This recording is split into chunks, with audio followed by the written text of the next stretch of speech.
Ladies and gentlemen, my name is Bree, and this is the Smoking Hot Confessions Barbecue Podcast.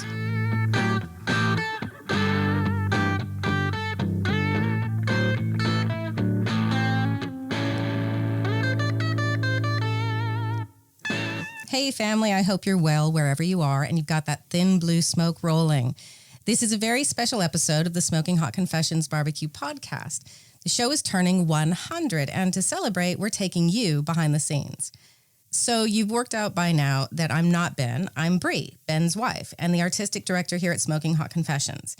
We first started talking about the 100th episode pre-COVID, and we're looking at doing something like getting 2 or 3 of the best pitmasters in the area and sitting down together here at Smoking Hot headquarters and recording a podcast together. But right now, we can't do that. So instead, we've decided that I'm going to interview Ben. Yep, he's sitting on the other side of the desk and is about to experience what it's like to be a guest on the Smoking Hot Confessions podcast. And to make it even more interesting, the questions have come from members of the Smoking Hot Confessions barbecue community on Facebook. Oh, and Ben has no idea what the questions are going to be. Before we get into it, I want to take a minute to tell you about our Hail Mary t-shirt.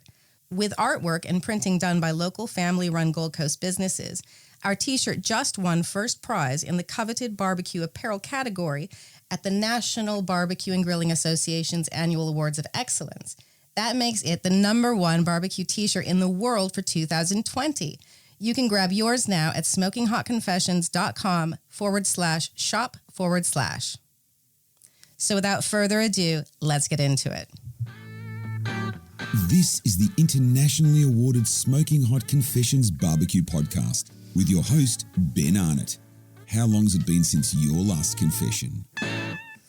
Ben Arnott, founder of Smoking Hot Confessions. Welcome to the confessional. Thank you for having me, but considering we're all in lockdown at the moment, I literally had no other place to be. Mm-hmm. Yes, it's a whole lot of new kinds of fun. Yeah, that's a very positive spin on it, yes. At least it's certainly, it's developing creativity. I can certainly say that much. Let's start at the beginning, because when I first met you, although you did all right with sausage or steak on the barbecue, they were literally the only things that you could cook on a barbecue at the time. And you've come so far. I mean, you started out with snags and steak, and now 6 years later, we have 12 barbecues, and you've won 10 NBBQA awards, 7 of which happened a week and a half ago. I think we need to give the folks just a bit of history. Most people don't quite understand what exactly it is that you do, how you've done it, or how you've got to this point. Okay. So take it back to the start. I think you know this story, and maybe a couple of the listeners, but my first trip to hospital, and I'm pretty accident prone, so there's been several trips to hospital, but my first ever trip to hospital was barbecue related. So I was about 2 years old, and we were living on the Central Coast of New South Wales down in Wamberal. And it was back in the days where you were still allowed to burn off your rubbish in the backyard. And nobody really understood too much about, pollution and all that sort of nasty stuff.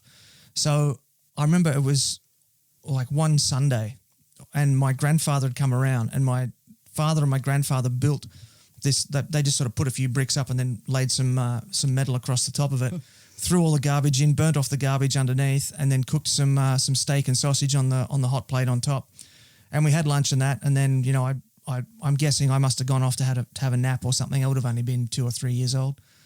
And I don't actually remember any of this, but my father tells the story. He says that I came out in the afternoon, and of course the fire had all burnt out, and there was just white ash all over the ground. And apparently I went, "Snow," and went tearing out of the house and ran across the yard and started stomping through the ashes and just burnt the soles of my feet so badly that my parents had to take me to hospital. And I spent a couple of weeks with my feet all bandaged up. But I blessedly don't have any recollection of that. But my first ever trip to hospital was barbecue related. Now, you mentioned that that's your first ever trip to hospital, but my first question actually for you was going to be, what's your earliest barbecue memory? Is that your earliest barbecue memory, or is there another? Not that one specifically, but barbecuing in the backyard with my grandfather and my father at that house in Wamberal at the beach house was... those would be the earliest memories, yeah, for sure. What was your first barbecue? Oh, the first barbecue that I ever owned was one that my dad gave me that we'd actually given to him for Father's Day several years before. But it was the first year that I moved out to university. I was 18 years old, and basically my father had bought me a car. He made me a swag, and he gave me this barbecue and said, "Righto, off you go, son. Go have fun." It's every young man's dream. Yeah. And it was a little, tiny little circular gas camping stove, gas camping barbecue. And so it was smaller than a Weber. It was maybe 2/3 the size of a Weber around. Bright orange, so you couldn't sort of blend in the bush if you did take it camping. And so, of course, being 18 and not having much money, the parties we had were always parties at the house that we were living in, me and my 3 mates. And I was into home brewing at the time as well. So I'd brew all the booze for the parties, and then I'd break out this tiny little round camping barbecue, and we'd have 20 or 30 people over, and I'd start it up at about 6 p.m.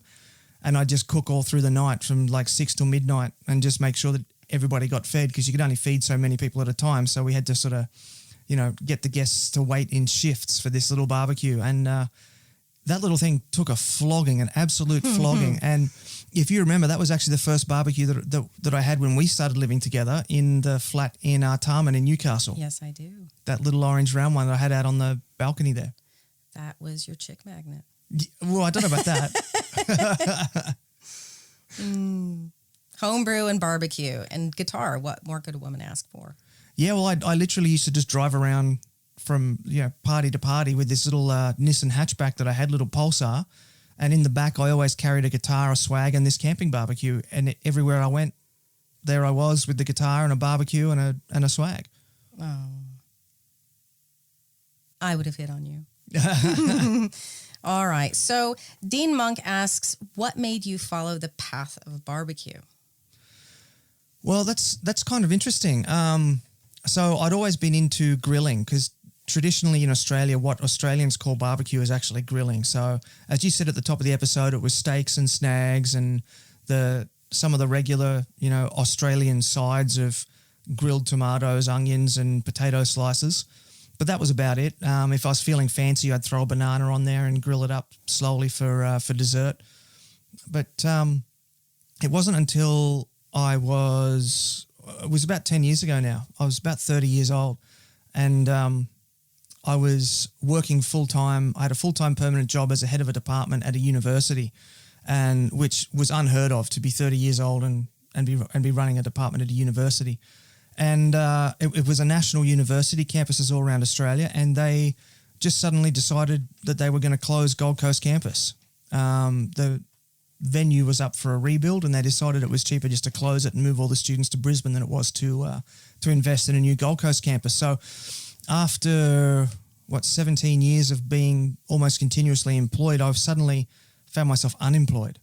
And the timing worked out really well with your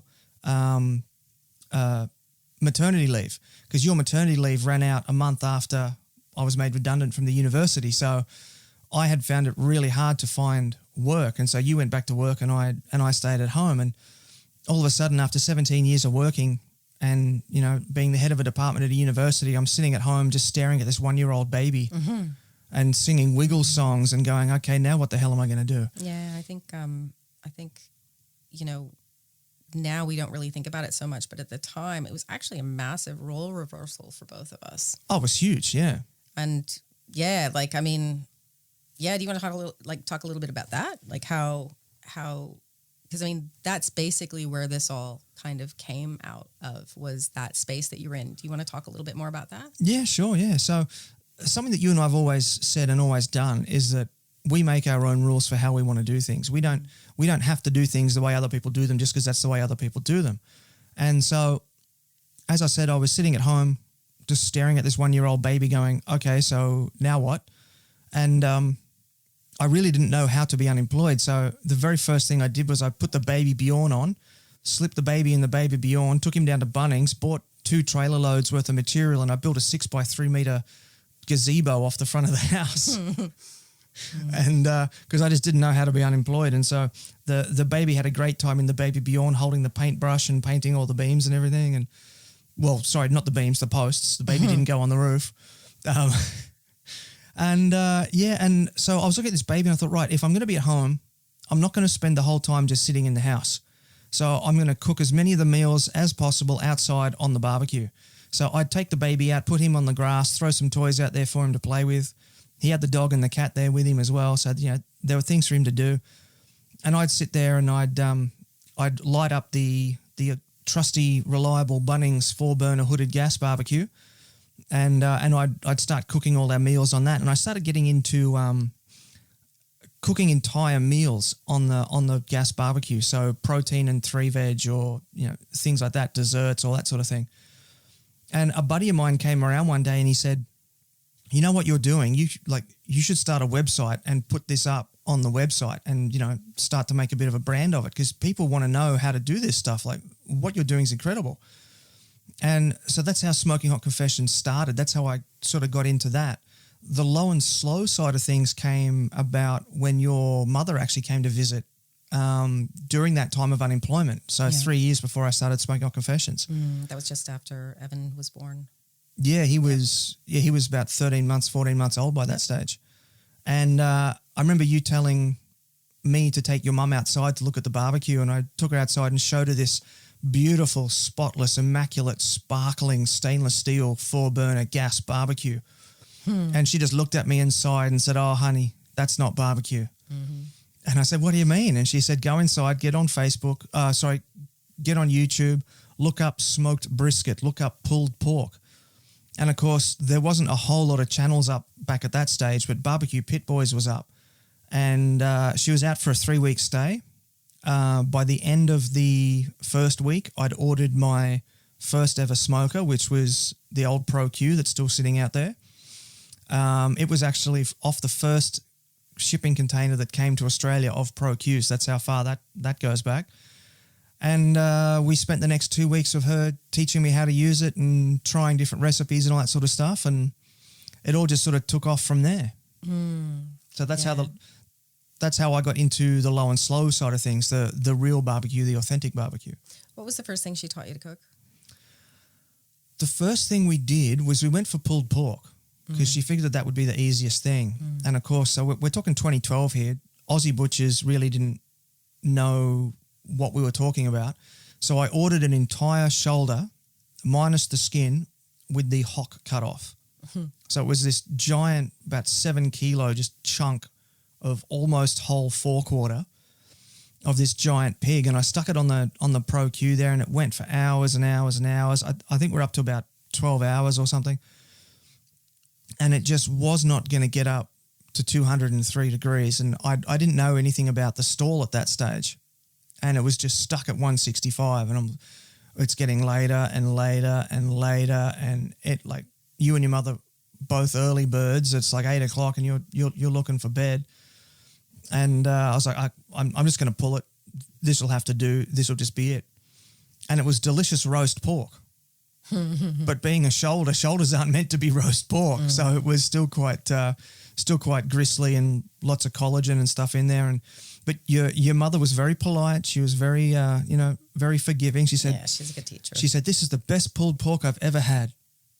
And she loved you. I just smiled and said, thanks, Carol. But I knew, I knew it wasn't right. She knew it wasn't right, but we were both just pretending everything was great and off we went. Oh, she would have been so proud of you for just having a go. All right. So speaking of just kind of education, have you ever taken a barbecue class? Yeah, I did actually. So we've just been talking about the end of 2012 there. So the first barbecue class that I took that really sort of opened my eyes to what you could really do on a barbecue was you actually shouted me for my birthday. You bought me a ticket to a barbecue school class up in Brisbane. Yeah, and it was seafood. It was seafood matching with beers, craft brews. And I remember I was so jealous because I was pregnant with my son at the time and I had to drive. And I went and watched a movie by myself while you went and did that course. Yeah, that's right. Yeah, it was near the cruise ship terminal or something there. Oh, it smelled so good and I wanted to drink so badly. Yeah. And I think the guys there I think they thought I was crazy because all the other guys there were just interested in just drinking some beer and just having some food. And I've sat there and I've pulled out a notebook and a pen. And you could just see that the guy that was teaching the class, he's used to just, cooking a 4-course feed for a bunch of guys while they drink beer and chat. And I was actually sitting there, sticking my hand up, asking questions, writing notes in the book. And you could tell just from the look on his face that I was something of an anomaly to their usual situation there. Yeah, I remember actually turning up at the end of the movie to come collect you, and it was like everybody was just hanging out, just drinking and eating the spoils of what was left over, and you were sitting there with a notepad and like a pencil, and the guys were like, come try this and have a look at this, and they're really nice, actually lovely. Like, let us take home some extra recipes and stuff like that because they could see how keen you were. Yeah. Yeah. I think they actually even gave me one of the packets for one of their other classes that had all their recipes from one of the other classes as well, because they were like, look, this guy just wants to know this, so let's give him all this extra stuff. So, yeah, I took home the recipes from the seafood barbecue and one other one as well. I can't remember what it was right now. But I remember it's delicious. Oh, yeah. Yeah. All right. So I'd like to talk about the name Smoking Hot Confessions. How did you come up with that? So Smoking Hot Confessions started on January 1, 2015. That was my New Year's resolution, was I was going to build this website and do this barbecue project. And I wanted to try and think of a way to do things differently to how anything else had been done. And I'd been sort of looking around at different barbecue team names and that, and, they're all sort of double entendres and all that sort of thing. And I decided that what I was going to do was, on the website, I was going to write recipes in the writing style of the old Playboy and Penthouse letters magazines. Your son would have been like, my dad wrote a porno cookbook. Yeah. I'm pretty sure someone's already trademarked that name. But yeah, so I was going to write these recipes as narratives rather than recipes and style them like a Penthouse letter. And so I was racking my brains trying to come up with different sort of sexy but still barbecue, naughty, double entendre type names. And I arrived at Smoking Hot Confessions. Great, beautiful. Bought the domain name, did all that sort of stuff. Sat down to write the first recipe. The cursor was blinking on the computer screen. I couldn't even get one sentence out because that just wasn't me. That just wasn't my style. That wasn't my voice. That wasn't my way. And I'm a teacher by profession. I've worked in education for almost 20 years now. And I just went, you know what? Let's just go with what I'm good at, and let's take an educational approach to the website, which was all it was at that stage, was just the website. So let's take an educational approach to the articles, to the recipes, to all that sort of stuff, to the photography even. Because if you're wanting to build an educational website, you need to make sure you've got photographs of all the different steps, not just a photograph of the final product.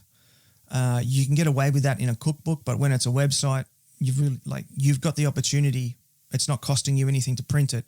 You really need to put all those different steps in. So I'm probably jumping the timeline here on your questions, but when I built the new website in 2018, there was something like 2,500 photographs that had to be ported across from the old website onto the new website. 2,000. So it was about 2,500. Yeah, it was huge. Wow. It was huge. It's a big website. I had no idea. All right. So let's talk about your first competition. Like, how did you get into competition? How did you go from, barbecuing and then working on your blog to actually deciding you wanted to kind of throw your hat in the ring and have a go? So my very first ever competition it predated Smoking Hot Confessions, and I was on a forum back when forums were still a thing. I was on a barbecue forum, and I remember seeing posts from Jay Beaumont back then saying, we're thinking about putting on a competition, something like that. It was down in Port Macquarie. I couldn't get down there, and about a month after that, there was a guy up in Brisbane that I was sort of chatting with online and pretty friendly with. and he was putting on a barbecue competition, and sort of different things ended up happening with that. And some of the teams dropped out, and he reached out to me and said, mate, is there any chance that you want to come and do a barbecue competition at my place? I said, when is it? And he goes, 48 hours. And I went, mate, I've got no idea. I don't know, like, how does a competition work? What is it? Da-da-da-da. And he filled me in on the details. We had to cook. It was just a one-day comp, so it was tri-tip, chicken, and I think the other one was pork ribs, maybe. And I don't remember. Yeah, I think it was pork ribs. And so my first problem then was working out what tri-tip was. And that's right, I remember that. Australian butchers had no idea. How many butchers did you go to before? 17. Yep. I spent the whole day in the car, and I drove around 17 different butchers here on the Gold Coast before I finally found one who knew what I was talking about, and he was able to cut me to that day. And so I had 48 hours notice, so 24 hours beforehand, I had a crack at cooking these two tri-tips with this beef rub that I'd been working on, and it was absolutely delicious. And so I finished eating it, and I went to bed, and I got up the next day, and I went to this competition. And I met a couple of blokes there, Greg Dean from the Burleigh Barbecue promoter. He was one of the competitors there, and I remember the Meat Sweats was there as well. And they'd just come off the back of winning grand champion at the first ever Port Mac there. And I remember sitting there, and we're all just sort of sitting around in the sun. We're in that downtime, you know, kicking back, having some beers and that. And I remember seeing Vaughan from the Meat Sweat sitting there chopping up parsley, chop, chop, chop, chop, chop, chop. And I went and I asked him, mate, what are you doing? Like, what's with all the parsley? Because I didn't even know about hand-in boxes. I knew nothing. And he said, oh, you know, we chop up the greenery to put in the bottom of the box and present the meat on. I went, oh, wow, what a top idea. And he reached down behind him and he grabbed me the bunches of parsley that he decided he didn't want to use. And he said, mate, here's our spares and leftovers. Oh, bless. You can have all that. Go and take that. And so I took the parsley back to the tent and I talked to my teammates there who were Nigel and Dad, who have been long-term Smoking Hot Confessions team members ever since. And Fan was there as well. And she got really excited by this idea of decorating the box. So she and Nigel jumped into Nigel's van, ripped on down to the nearest Woolies and brought back 2 shopping bags full of greengroceries because we didn't understand that you could only put in parsley. And so Fan sat there with my paring knife and she carved like a little map of Australia out of a red capsicum. Oh, and my we word. And we That's awesome. We had the parsley and the lettuce boxes in that one. We had parsley and lettuce in the bottom of the box, put the meat on top, and then positioned like this little map of Australia cut out of a red capsicum on the top. And she cut a jack-o'-lantern out of something else. And It's amazing. We had the most colourful boxes there. And to my surprise, we actually managed to take out first place beef at that competition. And Evan would have been about 3 at the time. And I remember I was holding him when they called out the team name then was Lucy the Boxer, because I had to give this guy a team name straight away. And I was sitting there thinking, I don't have a team name. And the dog was laying on the floor right in front of me. And I went, Lucy the Boxer, that's the team name. And so they called out Lucy the Boxer and I went, oh my God. And I went up to collect the trophy stool with Evan on my hip. And they handed me this little golden cow trophy. And I remember Evan just went, my cow, and reached out and just grabbed the cow trophy. And that was the last time I saw it for about 4 years until I think about 18 months ago I found it in his bedroom and I went, my cow. And I took it back and now it sits in the cupboard here in the studio. Yep. Oh. We finished dead last in that competition, by the way. Oh, doesn't matter. with boxes like that, you know, Capsicum Australias, well, I'm disappointed. Funnily enough, pulled chicken doesn't seem to score well with the judges. Pulled chicken. Oh, but what did you learn from that competition? Like, Oh, so much. Give me a couple of lessons that you took away from that. First of all, just cooking a whole chook and then pulling it and serving shredded chicken. Tastes great. Doesn't present well. Judges. Looks like barf. Yeah. Judges don't enjoy it. And presentation really, really matters. You're listening to the internationally awarded Smoking Hot Confessions podcast with massive barbecue nerd Ben Arnott. Smoking Hot Confessions barbecue team has had a rotation of members since it started, due mainly to the fact that many of our team members have been international students looking to broaden their culinary skills before heading back to their countries to work as well-respected chefs. Who are the team members you've worked with the longest, and how do each of them contribute? Well, something just to explain, just a little bit of background on that. So Smoking Hot Confessions was a website and a brand before it was ever a competition barbecue team.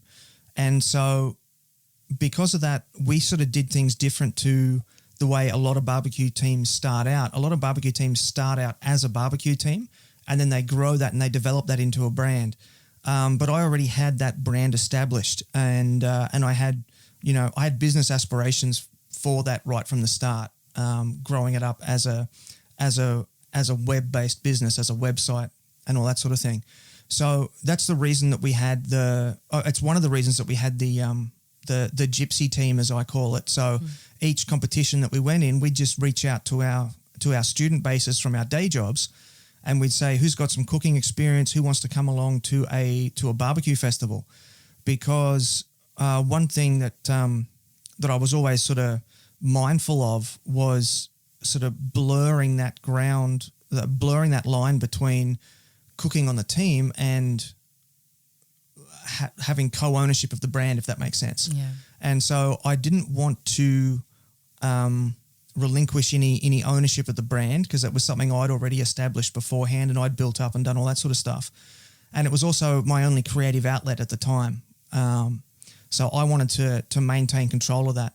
And so because of that, I didn't think it was fair to bring on team members, say, listen, you're responsible for 25% of the bills, but I'm not going to give you any kind of ownership over the brand or anything like that. So I always, I footed the cost of the bills ourselves. I won't say myself. It was, so.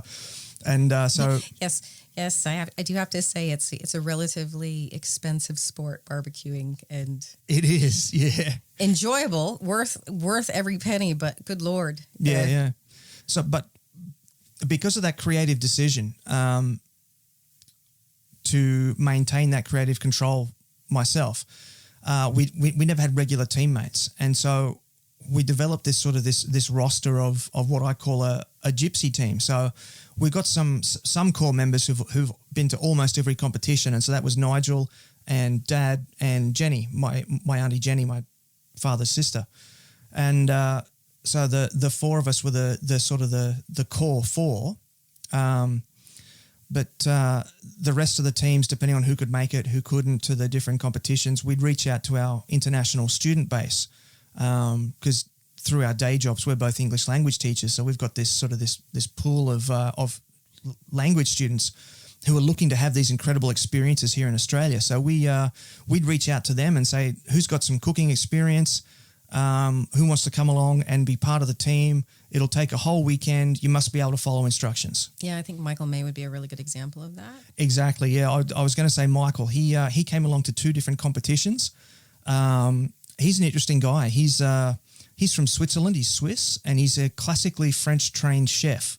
So the food that he cooks is just absolutely amazing, but he'd never experienced low and slow barbecue before.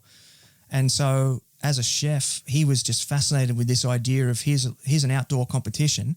And because we're on the Gold Coast, we're talking about Burleigh barbecue competition. So the pitch to him was really simple. It was, we're going to go cook barbecue on the beach for a whole weekend, and we're going to hand some food into some judges, maybe win some prizes, but just drink some beer, listen to some music, light some fires, and have some fun.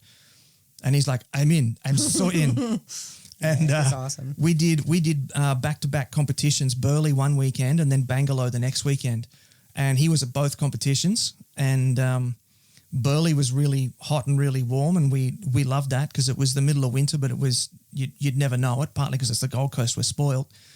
But Bangalore the next weekend was so cold, freezing, and I've been to Bangalore about 4 years in a row now, and every year it is just so cold. And I remember because something I always insist on when I'm captain of a barbecue team is sleep rosters. So just to make sure that everybody gets at least 4 hours of sleep. We take turns watching the fire because during those late night hours, there's not a whole lot to do. The meat's just doing its thing. You know, your brisket's just sitting there. All you got to do is just keep an eye on the dial and throw another log on every 30, 40 minutes. It's not a big deal. But I remember waking up from my sleep shift and seeing Michael with his chair pulled right up, almost sitting on top of the firebox with his legs like splayed. So the firebox is almost right up in his crotch, and just almost hugging this Radar Hill smoker that I've got. I said, Michael, are you okay? And he goes, it's so cold. And I said, Michael, you need to go have a nap. Like, you need to go have a sleep. He said, it's too cold to sleep. I said, mate, you're from Switzerland. You grew up in like 12 feet of snow. And he just looked at me and he said, Switzerland's not this cold. Oh, I doubt that. I highly doubt that. I think he like acclimated living on the Gold Coast for a little while.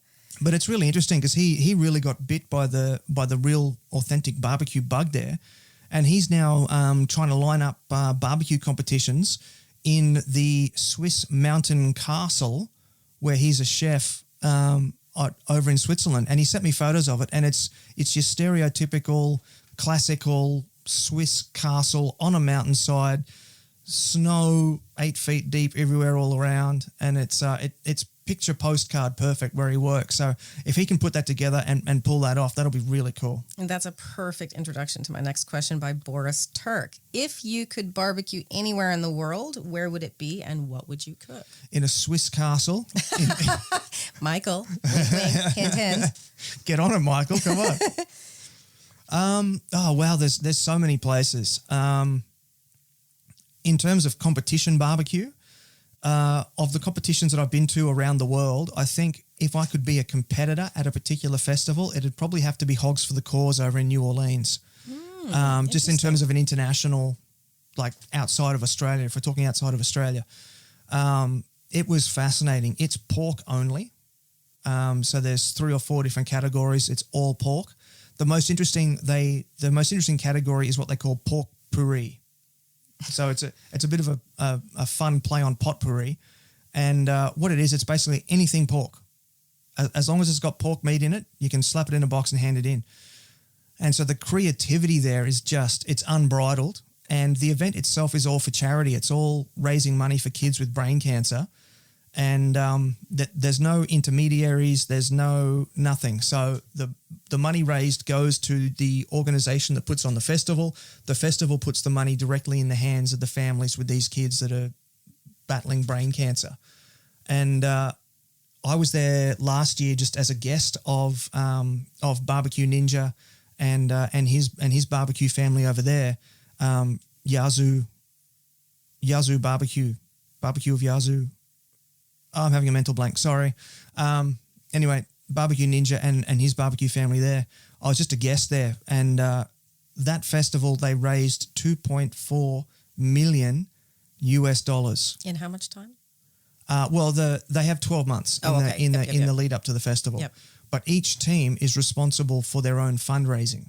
So some of these huge amount of money. Some of these teams, some of these teams they start fundraising from day one immediately after the festival's finished, and they spend the whole 12 months. And I actually got to interview Team Fleur de Q, they're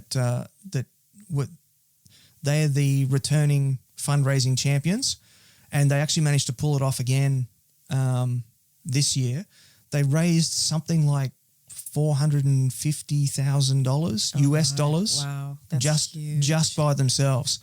And you weren't there, but you would have seen the photos.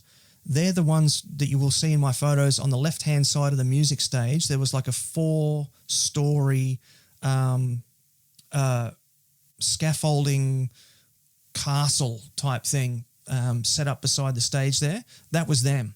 And so they've got 4 levels of different bars, and depending on what ticket people buy. They can go all the way up to the top floor, and then at the back of their site as well, they had a 500-person marquee because people can come and they can buy tickets to come and eat at that tent over the weekend. So they had a 500-person marquee out the back and this 4-story scaffolding structure. And they're also the team that you would have seen the little photos and videos that I did of that beautiful, fully restored convertible muscle car that was there. It was an Oldsmobile 442 convertible. It was like 1970 or 1972, something like that.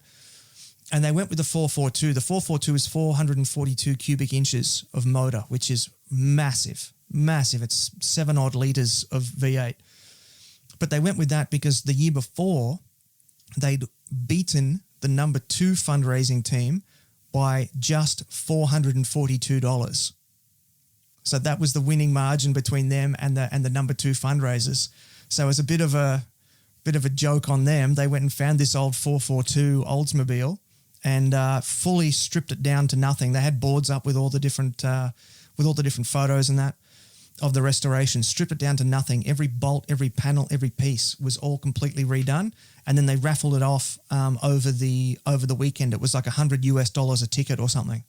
And they sold just thousands on thousands of tickets. So if I was going to compete anywhere in the world, I'd love to throw my hat in the ring over there, just because it's a huge party. There's 100 teams there.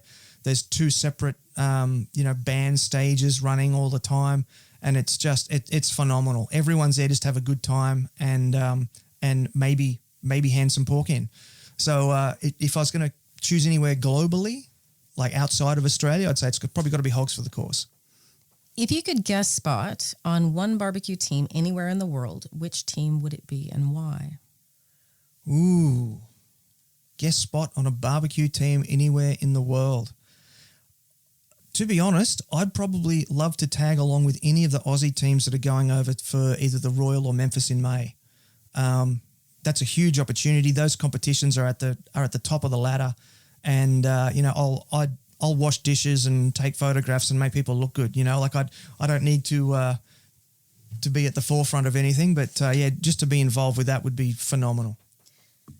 Dream team barbecue team, fantasy barbecue team. Who is on it? What does it look like? And what are they responsible for? This is one of my common questions I ask people when I interview people. Who would be on your dream barbecue team? Wow. Probably Dan Barrett to start with, Michael Trajkovic, and Chris Davey from Smoking Hot Bros, I'd say. What would they be responsible for? Whatever they want to. Whatever you want. They're all so much better than me. Fair enough. I'd probably just wash dishes and take photos. All right. Speaking of getting into events in sort of non-traditional sorts of way, can we just have a quick conversation about Houston? Yeah. So 2018 for the Houston Houston Livestock and Rodeo Show, the World's Barbecue Championships. We ended up traveling over there and competing in that. And that was wild.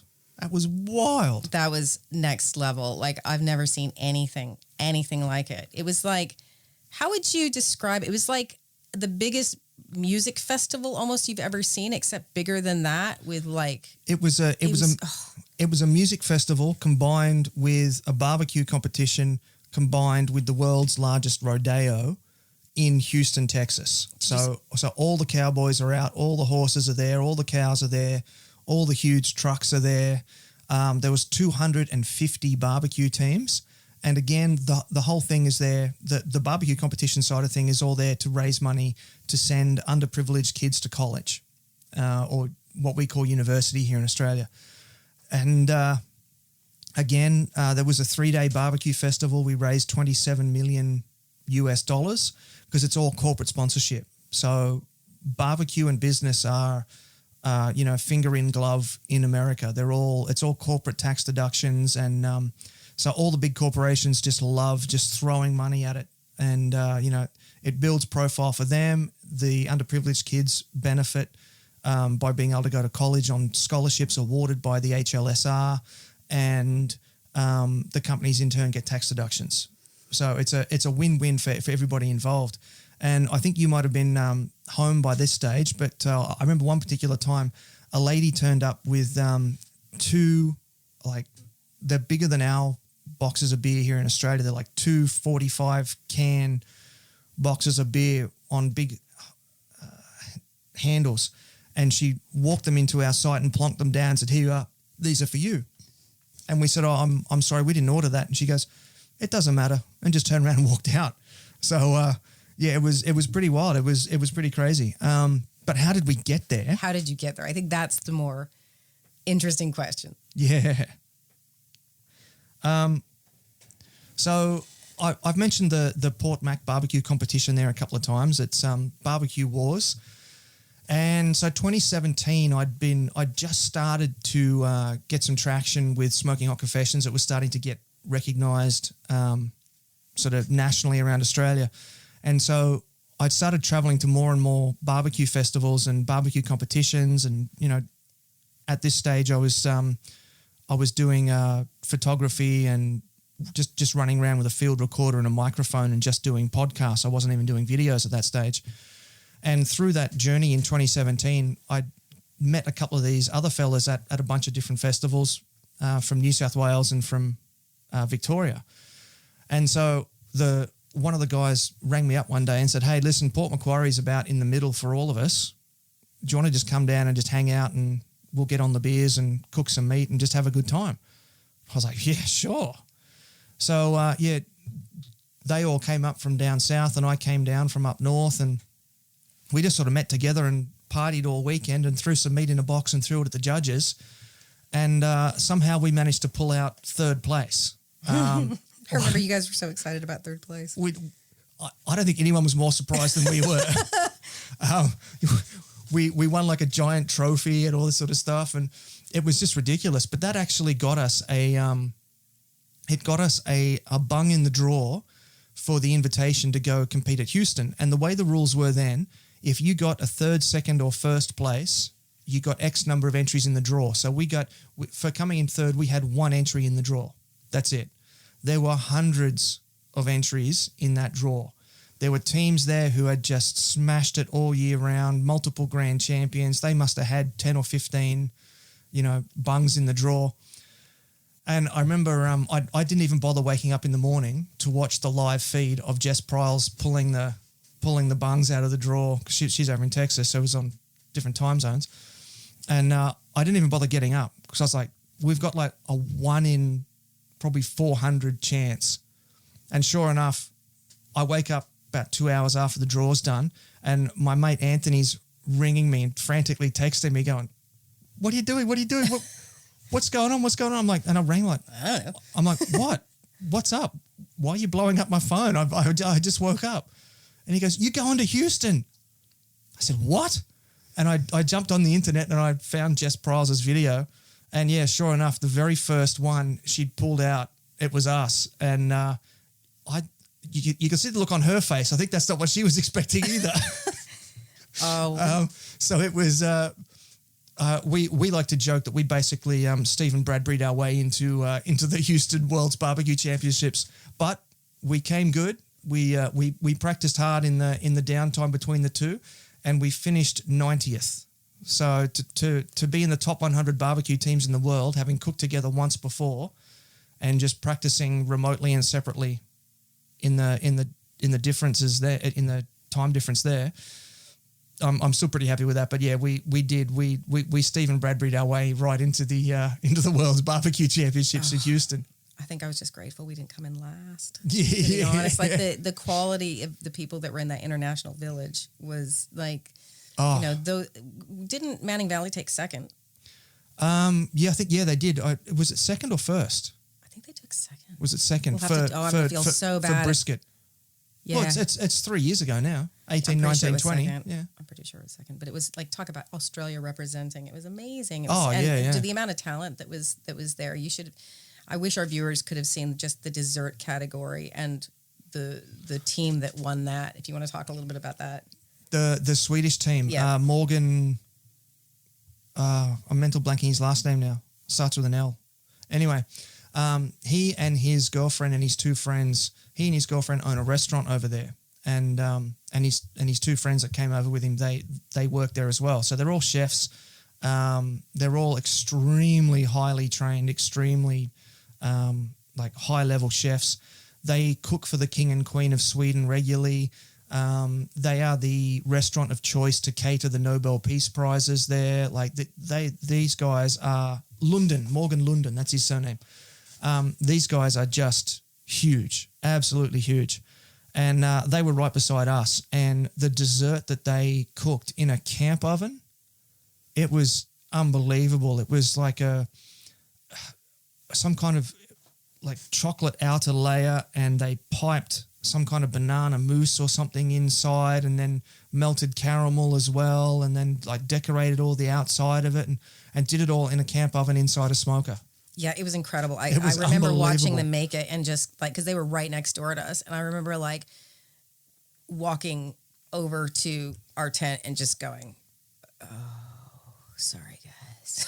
Well, we thought this we're not going to win this one. Don't worry. Well, we thought that we were being really creative. So we had Saffron guesting on our team over there in the States. She's an Aussie expat living over in America now and doing very well. But I got a feeling we're going to talk more about her probably a bit later on.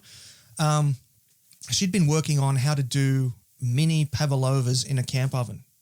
And so that was really creative. It was really innovative. We were really proud of it.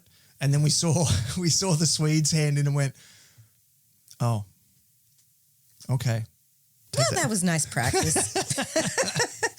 Oh yeah, no, that was a really, really great experience, and the learning curve I think was massive for you guys. The learning curve, the eye opening to the wider world of what barbecue can be. Australia's still really in its infancy, and in terms of the barbecue scene, and you know it is a bit harder for us just logistically speaking. We've got a country that's almost as big as mainland United States with something like 8.5% of the population.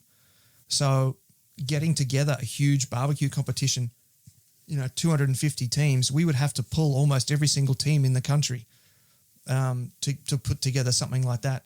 And so just to see, it was almost like having a glimpse into the future of what it could be like over here in Australia. So it was fascinating for that. And the networking opportunities there were just amazing. So that particular barbecue competition was the first time I've worked with Saffron, and she and I really hit it off, and we've done a lot of work together since. The barbecue ninja, Craig Verhager, he's become a lifetime member of the Smoking Hot Confessions family. He's gold. And the Ubon's Barbecue of Yazoo City, that's his barbecue team name. Just throwing back to the conversation we had before about Hogs for the Cause, I couldn't remember the name. Ubon's Barbecue of Yazoo City. So meeting him and the rest of that family, Homeless John from Salt Lick, he came along to that as well. So that was good to hang out with him. He's not actually homeless. He's actually one of the most amazing pit masters you'd ever meet. He's just got this huge scraggly beard, and everybody gives him a hard time and says he looks homeless. But he's a barrel of laughs, that guy. He's great value, and he cooks brisket on the quantity that we can't even fathom. I mean, I interviewed the chief operations officer for Salt Lick for one of the episodes of the podcast a while back now, 30-something, 38, 39, something like that, the episode number. And just over the Thanksgiving to New Year period, Johnny cooks over 100,000 briskets, and they get shipped out all around the country in like dry ice boxes and stuff. The volume, like I get 4 briskets in my radar hill. I'm like, whoo, doing a big cook today. And Johnny turns over 100,000 in like 3 months every year. That's a lot. Yeah. All right. Well, you mentioned meeting Saffron and working Saffron, and I think it's really important that we kind of bring her back up again, because she's been really instrumental in helping bridge that relationship between you and the NBBQA. Do you want to talk a little bit more about that? Yeah, sure. Yeah. So as I said before, Saffron, the first time I'd really worked with her was at the World's Barbecue Championships in 2018 in Houston. Before that, I had met her once before at a little barbecue side comp outside of Meatstock 2017. Put on by Rowan from Tasmania, Rowan Slow barbecue team, and it was just a rip-off. And so because so many teams were traveling to Melbourne for Meatstock Melbourne, he thought it would be fun just to have the night before to have someone put together this little rib competition. And so he organised a bunch of people to lend some smokers. Manhorn Smokers lent all the smokers. Sponsors came together and threw some money in the pot, so Rowan could go and buy all the briskets from the pork ribs from Costco.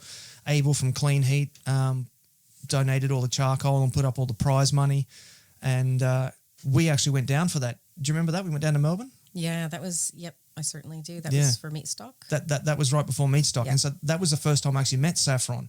She was over from America on other business anyway, and decided she was going to have a crack at this competition and Meatstock and stuff. And so at that rib-off was the first time that I'd met her. And then we ended up working together at Houston, and then as you said, into the NBBQA. The NBBQA is the National Barbecue and Grilling Association over in America, and it is the premier industry body for barbecue in the United States. So it's not barbecue competitions, it's the entire industry. So it's manufacturers, sources, rubs, restaurants, food trucks, it's the business side of barbecue is what that's dedicated to. And shortly after Houston was wrapped up and finished in 2018, Saffron announced that she's commencing a 2-year contract as the president of the NBBQA. And having done some work with her at Houston, and she saw what I was doing, running around interviewing people and doing photography and all that sort of stuff for NBBQA 2018, she had said, you should put your podcast in to the competitions, because they'd expanded the annual awards of excellence to include media. So, TV shows, podcasts, photography, websites, books, ebooks, all that sort of stuff as well. So I sort of, laughing, like, oh yeah, sure, okay, I'll put my podcast in, thinking that a little barbecue podcast from Australia is, not going to make it in a big industry conference awards night over in America. And sure enough, we win second place, and we weren't there to walk up on stage and collect the prize. But I remember I was at work, and I was on a morning tea break, and I was just flipping through my phone, and it came up saying the name of the barbecue show was Behind the Smoke. It was Instagram. Behind the Smoke has started a live video. Oh, okay, I'll click on that. And it's the blokes from that show and Barbecue Central and I think Best Barbecue Show were having a round table after the Awards of Excellence night was over, and I just happened to tune in at the point where they were recapping the prizes, and I thought I was just listening through, and they're going, okay, so 4th place was this, 3rd place was that, 2nd place was Smoking Hot Confessions out of Australia. I went, what? And I put a comment on the thing. Oh my God, I can't believe it. And of course, they're reading these comments come through live. Like, oh, Ben's watching this right now. He had no idea. Oh yeah, congratulations, Ben. And then I get an offline message later saying, do you want to do a live Instagram video with us? Yes, I definitely want to do that. So I snuck out of work and I ducked across the road to JB Hi-Fi, and I grabbed a little cheap headset, went and hid in the car park, jumped online, jumped back on Instagram and did a live video call with Behind the Smoke, just talking about Smoking Hot Confessions and winning that at NBBQA. And so, of course, during 2018, that was when I really started to start traveling a lot with Smoking Hot Confessions. And so my coverage was increasing. I'd added videos to the way I was doing interviews at competitions at that stage. So that was starting to get a lot of traction. And Saffron actually invited me over to NBBQA. It was in Kansas City in 2019, and she invited me over to come and work at the festival. She said, "Listen, I realize that this is a bit of a long shot, but would you like to come and work at the festival? We'll give you free entry to the entire conference. Just come and do your thing, do the photos, do the video interviews, record your podcasts, all that sort of stuff." And of course, when I looked at the map, Kansas City was about a 3 or 4 hour drive north of Fort Smith, where your family are. Yeah. And so we went, yep, no worries. We're going to be there. We'll turn it into a family trip. And we went over there for 2019 and did a bit of a 3-week tour there. So we landed in New Orleans and had 2 weeks in New Orleans. I went to 2 barbecue competitions there and worked there. Jumped in the car, drove all the way up to Kansas City and worked at the festival there and did the festival there.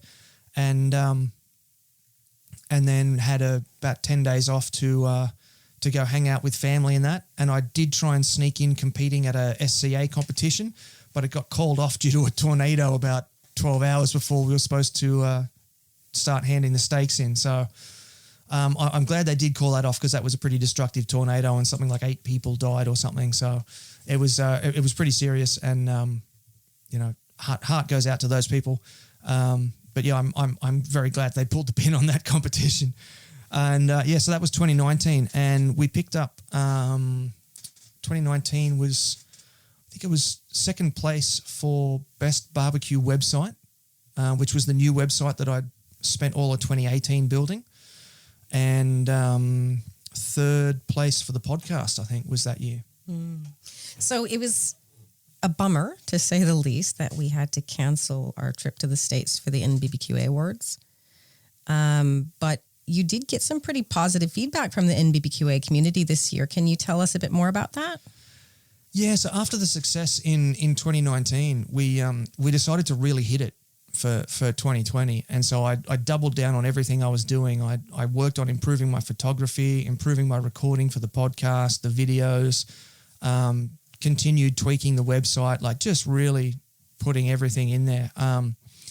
What a lot of people don't realize is that Smoking Hot Confessions is, I put about 30 hours a week into that, and that's all after hours on top of a full-time job.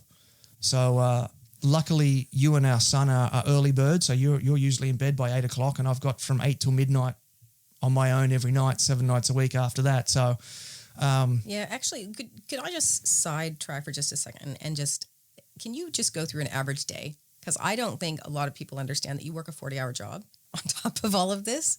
So, like, when do you wake up typically on a Monday? What happens? Okay, all right. So a day in the life of, is that what you're talking about? Yes, please. All right. So the alarm goes off at 6:30 a.m. and I drag my bones out of bed. I am not a morning person. No, you are not. At all. I am well and truly a night owl, so 6:30 a.m. is just brutal for me. And I live 2 kilometres away from where I work, and I still have to get up an hour and a half before I'm supposed to be at work just to be there on time, because I'm just so bad in the morning. So I wake up at 6:30, just do the usual, shower, dress, breakfast, take Evan to school, and then I go to work and I do a full day's work. I finish there. Depending on the day, I'll either go to the swimming pool and I'll do 40 laps in the swimming pool, or I'll go to a jiu-jitsu class, or I'll take our son to his jiu-jitsu class and then I'll do my jiu-jitsu class, come home, have dinner, and by that stage, you guys are heading to bed and I'm left alone with a laptop and a high-speed internet connection from 8 p.m. till about midnight every night. And my dad and my mum ask me, why do you do all this Smoking Hot Confessions stuff? And I say, look, there's a lot worse things that a 40-year-old man can do in the wee hours of the night with a laptop and a high-speed internet connection than put together a barbecue media platform, Yeah, I'll take it. Yeah. I'm certainly happy with that alternative. Yeah. So I just want to bring the conversation back for a moment to the NBBQ Awards this year, because I'm pretty sure you won 7 of them. Yeah, we got 8 call-ups and 7 prizes. And what were those for? So, well, as I said earlier, I really, really went hard in the last 12 months. And I can testify to that. I'm his wife. Just trying to improve everything that we were doing. So we got one 7th place call up. We were nominated in 7 categories, and so to get a call up across all the categories was awesome. The 7th place was for it was Bbq Personality Photograph, and it's a photographer's prize, basically taking photos of people in the barbecue community. And at Kangaroo Valley last year, I got this great photo of these 2 guys. They're best mates. They look polar opposites. The 2 Ryans, and it was a photograph. It's one of my favorite photos. Yeah, and it was. If you haven't seen it, if the listeners haven't seen it, it's a photo of Big Ryan standing in front, and I asked Ryan. I just finished interviewing Big Ryan, Ryan Sheen, and I asked him, "Would you like to get a team photograph?" And little Ryan goes, "Yeah, we'd love that." And he comes up behind Big Ryan, wraps his arm in like a big seatbelt hug from behind, and Big Ryan looked back at him like, "What are you doing?" And I went snap and took the photo, and it's almost like a Brokeback Mountain type photo. It was just one of those freak timing things, but it actually looks like these guys were putting it on. I think Big Ryan was looking back like, "What are you doing?" But that's not what shows in his face in the photo. It was really funny. I think it's a beautiful representation of barbecue love.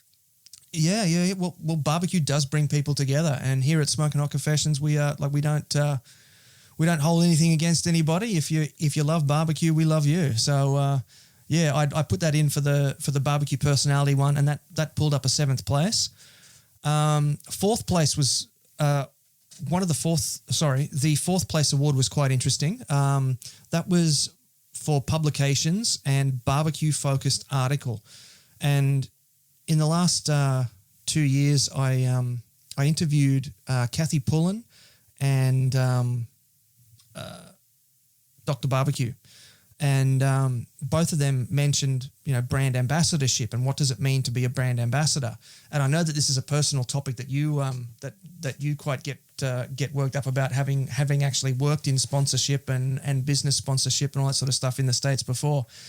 It's something that we're not really clear on here in Australia. So I took the notes from from those interviews, and I synthesized it into this article. What is a brand ambassador? And I published that on the website. And that got nominated for barbecue-focused article, and that picked up a 4th place. 3rd place was digital media website for the Smoking Hot Confessions website. So just continued tweaking that website and adding more and more to it from 2019 into 2020. We got a 2nd place photography photo, which was really cool. It was barbecue food photo in the photography category. And again, from Kangaroo Valley, that same competition as when I got the photo with the 2 Ryans. It was a photo that I took of picanha on a spit, and it was just, I don't know, the wind was blowing the right way. You can see the fire and the smoke and the nice fatty chunks of picanha, and that did really well. So that's 3 of the 7 awards we got. The next were all first places, which just blew my mind. Absolutely blew my mind. So I wrote an ebook. I wrote a book, the Bacon Manifesto. It's for sale on the website there, and it's all about how to make bacon at home, and then a handful of recipes for what to do with that homemade bacon. And I put that in for publications, educational writing, and sure enough, we took out a 1st place for that for our ebook, and that was a really significant sort of personal project for me and for us, because it was an opportunity where I was able to employ one of the students we mentioned before, our international students. I was actually able to employ Gabriel to do the graphic design for it. So I had already done the photography and I did the writing for it, and he put it all together and he made it look good as an ebook.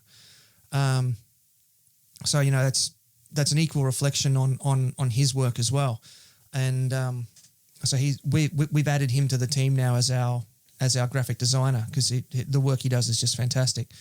You know, he used to do graphic design for the Brazilian government, and now he's over here in Australia, and you know, he's able to do work for us, which is fantastic.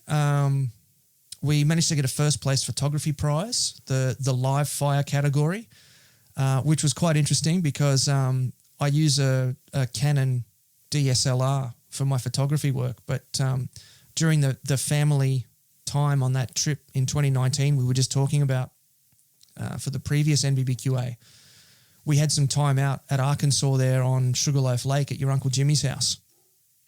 And I had bought I'd bought a little Weber Go Anywhere to practice for that SCA cook-off that I was talking about. And I set it up on a table looking out over the lake, and it was sort of a bit late in the afternoon. The sun was going down over the water, but the light was still pretty good. And I hadn't bought a charcoal chimney because we were limited on space. We had this, remember that rental car that was packed up to the eyeballs? Yep. Yeah. And so I'd sacrificed getting a charcoal chimney, and I'd just got a little bottle of lighter fluid instead. And I did your mother's old trick of just dousing the charcoal in lighter fluid and stand back and throw a match at it. And it went woof, and it was burning up through the air. And I just grabbed my iPhone and went snap with my iPhone and just took a photo with that. And it just came out looking magic. And so, that one got nominated and won first prize for live fire. The next one was a first place for barbecue apparel, which I'm going to give a big hat tip to you here. This was your idea. Was this project was the Hail Mary T-shirt. You sort of had the concept for that, and we got back in contact with the graphic designer that had done the original Smoking Hot Confessions logo because we wanted the themes to sort of match, and we worked with her, and her name is Kat McQueenan. And she was actually on a roller derby team. She was on your roller derby team. I was on her roller derby team. Sorry, yes, absolutely. Gold Coast Roller Derby here, and she actually, I believe she was president of the club at the time, and she did all of the artwork for both teams on the Gold Coast. And she and I just had stayed in touch. And when we were talking about sort of the design of, because we've been working with her since we did the logo. She actually did the logo for us as well.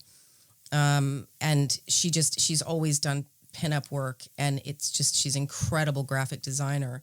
And I just knew from the very beginning that we wanted to work with her. And as soon as we started talking about the Hail Mary T-shirt, we were talking about doing it as a pinup. It was like it had to be her. Yeah. She's so good at what she does. Yeah, and that style of art is just like, that's her bag. And so we were able to work together with a couple of local Gold Coast businesses, which was good. So there was her, and then Blacklight T-shirt design, also here on the Gold Coast. They handled all the printing for us. Boxed up a couple of them, sent them over. And to be honest, I wasn't sure if the American judges were going to go for it. I think Australians are a bit more, I don't know. I don't know. I think it depends on where you're at in the States. Relaxed, religiously speaking, I guess. Because I know that I've shown it to a couple of my American friends, and listen, I love it. I could never wear it in my town. Whereas here in Australia, it's gone crazy. We were also sold heaps through of the them here in Bible Australia. Belt. Well, we were too. Yeah. That was quite interesting crossing the state lines on that road trip we did from Texas to Oklahoma, and we're listening to country cowboy radio, and it sort of fades out, and the radio gets static, and then it comes back with, and then the Lord said to Abraham, and we're like, what? Yeah. Pressing the buttons on the radio. And I remember actually I remember you being like, wow, America's really religious. Yeah. And I was like, honey, that's why they call it the Bible Belt. Yeah. But sure enough, Hail Mary picked up the first prize for barbecue apparel, which technically makes it the best barbecue shirt for 2020. So I'm going to throw that back to you and give you a hat nod for that. And the last one, was also a first place, and that was the podcast that we're recording right now. Picked up first place for digital media, podcast, or audio series. So we were up against, the different barbecue radio shows on there. Because, I mean, radio is so huge in America that they have, like, dedicated radio shows to barbecue over there. So we're up against radio and podcast as well. And there's a lot of really big popular podcasts over in the States as well. And so, to pick up first place in that was just, it absolutely, absolutely floored me. And as you alluded to before, we weren't able to get over there because of the current lockdown situation. So it was really bittersweet as well. We were watching the live feed over the internet, drinking breakfast beers at about 8 o'clock in the morning here on a Friday morning. And just, I remember Evan just screaming at the television every time they called Smoking Hot Confessions, and he'd jump up and he'd dance around going, yeah, yeah, yeah. And it was really bittersweet, but it was nice to get that recognition for the hard work. So I'm forever indebted to Saffron for introducing me to the NBBQA and the opportunities that's since opened up for me. All right, so that's a massive amount of accomplishments in a pretty short period of time. And, going back to your schedule, and I live with you and your son lives with you, and we know how hard you work. And we know kind of the toll that this has taken just in terms of on us as a family. And with that being said, I think it's important that your listeners understand how we as a family make this work, because it hasn't been easy, especially the last few years for our family. Despite all of this upheaval, you've been able to remain consistent. And I think a lot of barbecue families, especially those that are competing, who might spend a lot of time away at comps or getting ready for comps, like, how do you think families can best support people trying to break into the industry? I think you need to have a good look at your priorities and make sure you manage your priorities and allocate your time accordingly. So as a married man and father, my priorities are always going to be you and him. Mm-hmm. And so I need a job, I need to pay bills, we need to eat. So I've got to prioritize my job, my day job, right? And then, there's things I have to do as a husband, things I have to do as a father. So I've got to prioritize that as well. And anything outside of that, like my time, I guess, which as we said is after you guys go to bed. I was about to laugh when you said my time. What time? Yeah. I basically fit my barbecue stuff into that time. So my work time is my work time. That's my job. We need that. My family time is my family time. And anything after that, and I think can be barbecue time if it's not family time or work time. And I can attest to that. I can tell your listeners that you're definitely being honest about that. We've had to pull you up a couple times and say, hey, we have come. I mean, let's be honest. I want to be honest with your listeners, because I think, I think it's incredible how you balance your family with your day job, the 9-to-5 job, and then doing this on top of that. I don't think most people would be able to do that. And I'm very proud of you for being able to do that. And I don't think a lot of families kind of can necessarily do that. And I'd like to go into just like, what advice would you give to families on the other side that are trying to support? So like, you're somebody who's really sort of thought outside the box. You've sort of developed a place for yourself in the barbecue industry. And oftentimes your ideas might have been kind of outside of the box, not sort of the traditional brick and mortar business. You've had to really think creatively, and you've had to adapt and change. And our families had to do that as well as you've evolved and as Smoking Hot Confessions has evolved. So I guess my question for you is, as a family member trying to support somebody who's trying to do some of the things that you're trying to do, what's the best way that we can help?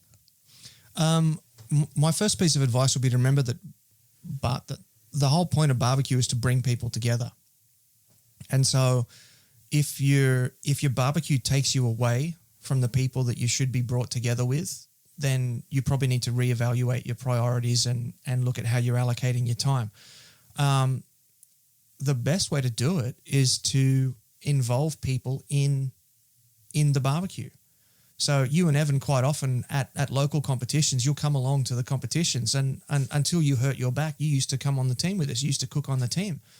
But sleeping in a little tiny mattress on a cold earth floor doesn't do you much good anymore, does it? No, it's delightful.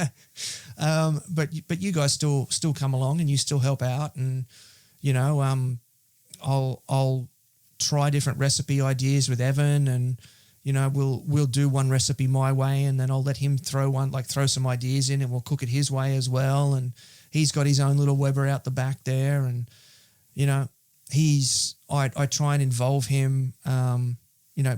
Being a kid, he's all into tech stuff, so I like to try and teach him how to use the cameras and the microphones and the podcasting equipment. His favorite thing to do at the moment is to come in and just play with the Rodecaster Pro here, the little podcasting desktop audio thing we got here.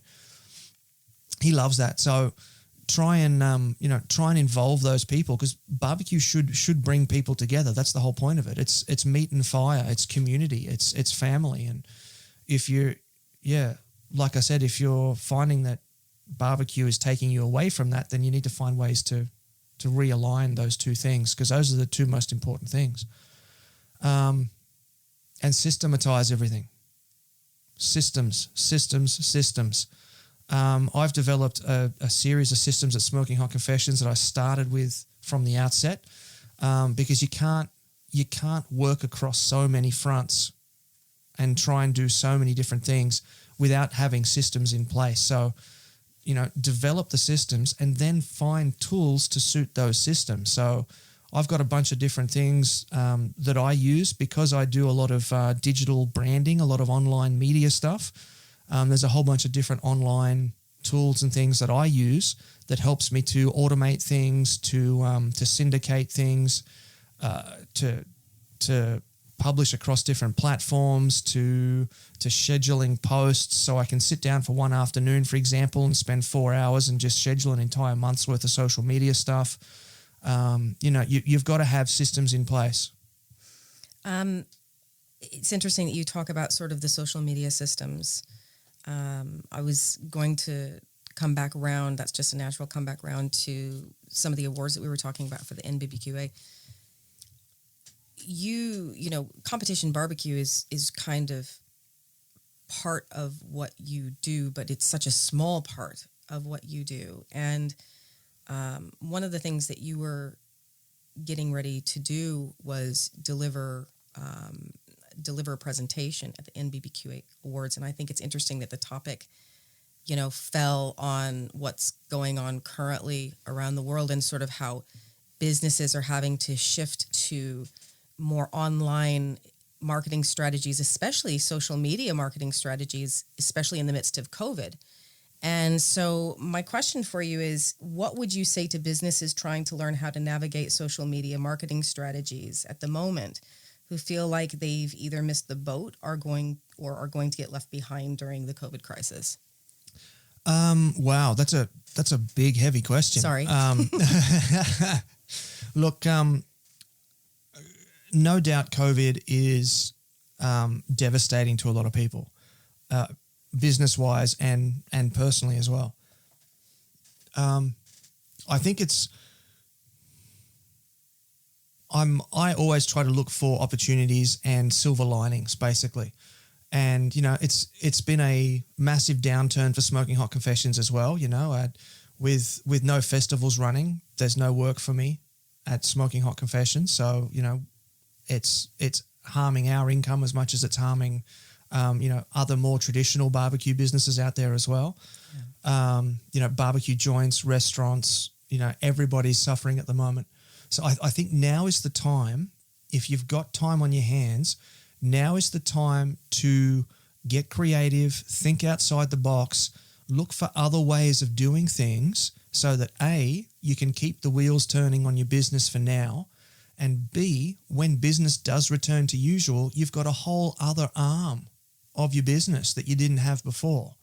So if we're talking about barbecue joints, for example, last week I interviewed Graham Stockdale from Stockpot Kitchen in Lismore. And I was talking to him about what he's doing now that he's not allowed to have people come and eat at his restaurant. And he said, well, he's had to put all his menu online. People can place orders online. He's had to establish his own delivery service. He's had to convert his entire operation to a takeaway operation, which he didn't have before. He didn't have delivery and he didn't have takeaway. So what I took away from that conversation was that this is a great opportunity to develop arms of your business that you didn't have before that are going to keep your wheels turning during this time and are going to add to your business when you do get that core business back in however long it's going to be. 2 weeks if you listen to Trump, or 6 months if you listen to ScoMo.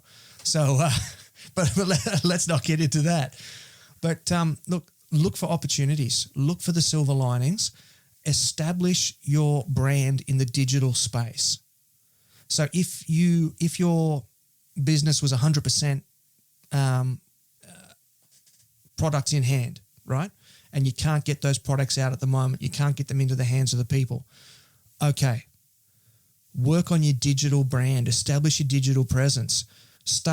Grab your iPhone. All you need is an iPhone just to get started. There's all sorts of different microphones and things you can add later if you find you like it. But say you own a barbecue store and you've got a downturn with people coming in and buying stuff from your barbecue store. Okay, get out there, grab one of your rubs, take it down off the shelf, do a video talking about the rub, take the top off the rub, give it a sniff on the video, talk about how good it smells, pour some out in your hand, hold it up to the screen, show them, taste it, tell them how it tastes. And if you've got a whole barbecue shop there, why not throw some of that rub on a steak and cook it live on a grill in the store? You're providing value to the audience of barbecue fans that are sitting there at home and they're keen to see this stuff. They're just as much crawling out of their skin as you are.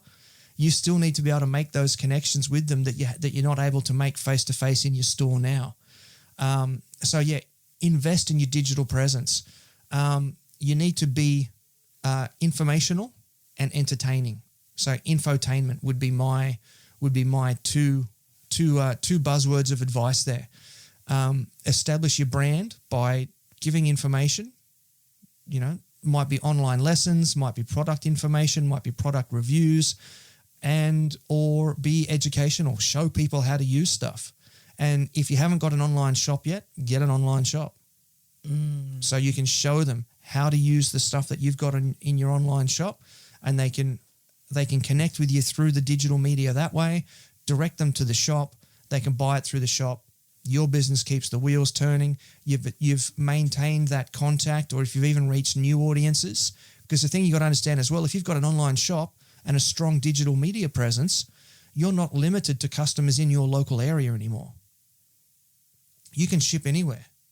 So those are some opportunities that I can see there. Certainly, and I think it's important to point out that prior to COVID, consumer buying was changing dramatically before that, and we were moving towards, we were clearly moving towards an online retail model. And if you haven't started crossing over into that, you need to, because you're gonna get left behind. I mean, it was clearly happening prior to COVID, and COVID is just going to accelerate that. It actually has a specific name now. It's called delivery culture. Oh, and do you want to talk a little bit about that? That's interesting. Oh, it's basically just, I guess it's a generic term for Amazon culture. Shopping online, have it delivered to your house. And so, as I said before, Graham from Stockpot, he's set up a system where people can shop his menu from home and have the briskets and sides and that delivered to his house, to their house. So. Well, and also I think there's also other strategies. If you are somebody who doesn't necessarily produce a product, but you can market a product, you can also get an online store for yourself to affiliate through affiliate agreements and represent other companies as well, and take a certain, granted, it may not be a huge percentage, but 0 is better than nothing percentage from those companies' sales. Oh, yeah. Affiliate marketing is going to become bigger and bigger in the future without doubt. It's particularly easy in the digital world as well.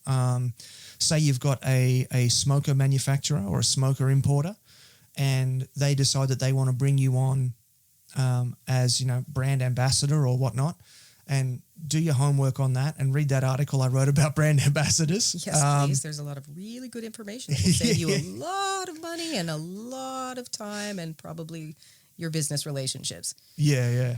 But yeah, so for example, there's a smoker manufacturer or smoker importer. They bring you on as a brand ambassador. You've got a website. You've got a strong social media challenge. Strong social media presence. They can issue you what's called an affiliate link, which you put in your website, and then anybody that clicks on the link from your website gets transported to their website, and it leaves what we call in the digital world cookie crumbs. So it's that old Hansel and Gretel thing of like leaving the cookie crumbs so you create a trail. So the digital cookie crumbs create a trail for that smoker manufacturer that links back to your website. So if the person travels from your website to their website and buys a smoker, that's all traceable, that's all trackable. So that company, if you've got the affiliate relationship set up with them and you've got the affiliate link, it becomes trackable. They will then pay you a commission on the sale, and you don't ever have to actually handle the goods. That's brilliant. It is brilliant. Now, it's not going to be, you're not going to make the 30% that you would if you were importing them yourself and selling them yourself on your 30% markup, 40% markup. You also don't have to invest in all that work. You're only going to get somewhere between 5 and 10%. But you're not pre-purchasing a container load full of stock. You're not holding the stock. You're not paying for shipment on the stock. You essentially have no risk. Very little. You've got the investment costs of, say, setting up a website like Smoking Hot Confessions, for example. You've got the cost of getting one of those smokers. Now, if you found a good company, they'll actually send you a machine at no charge, because, if they want you to be a brand ambassador and you're buying the barbecue from them, that makes no sense. Yeah, and I think it's also fair to make sure that we point out that a company is going to give you a barbecue if you have established yourself and an audience already. Oh, yeah. Oh, yeah. I think that's important to point out. If you're just getting started on this now, go to your barbecue cupboard, pull everything out, look at what you've already got, and start making videos and writing articles and all that sort of stuff on what you've already got in your cupboard. Don't buy a domain and open a Shopify, one-click instant website and then start hitting up barbecue companies saying, hey, give me free stuff. Like, you've got to establish that brand first. So I'm talking about later. I'm talking about afterwards, after you've got that digital presence. Get the smoker from them, cook the meals on it, do the photographs, do the videos, do the write-ups, put the links in those recipes, in those articles, in those links, publish it through the social media channels, do all your syndication. So it's not at no risk. Okay, so if you're in a brand ambassador relationship, they're going to ask for things like X number of recipes per month, all that sort of thing. So you're responsible for those costs.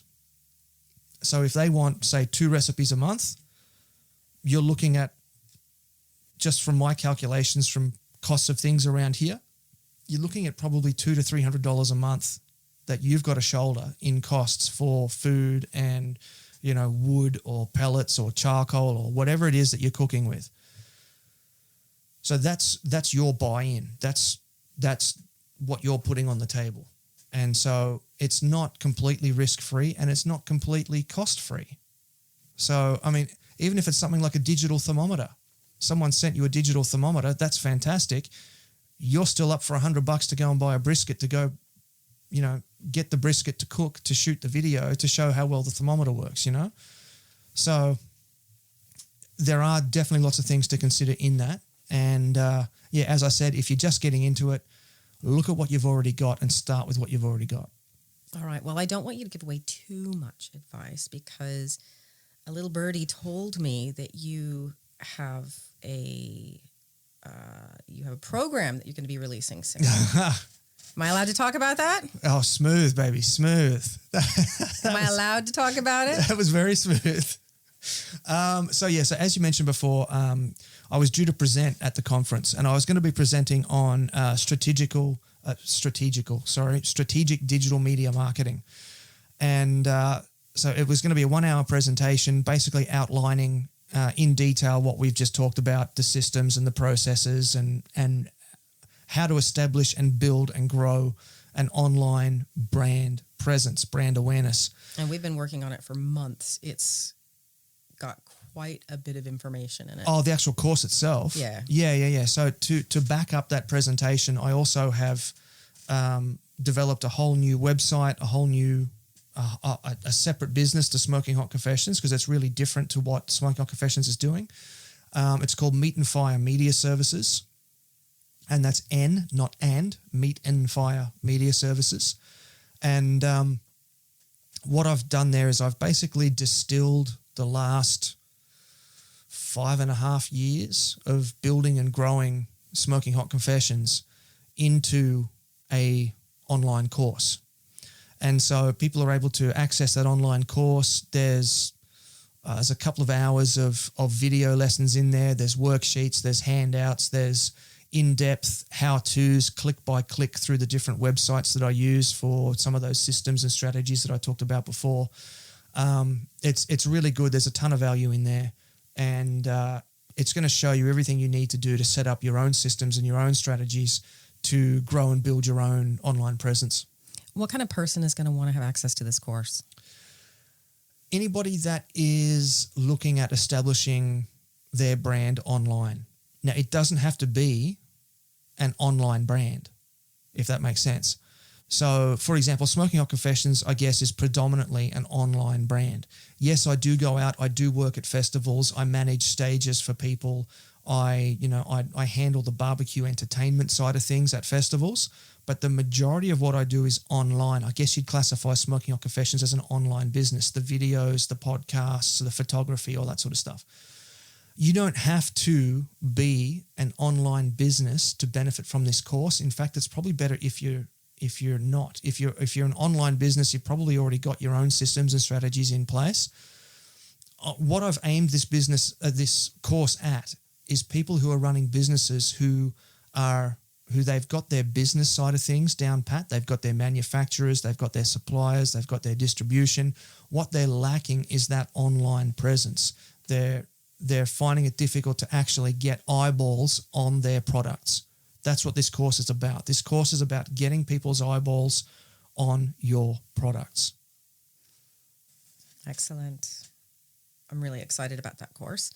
And I know the next question is going to annoy you greatly, but is there an approximate timeline you see that rolling out?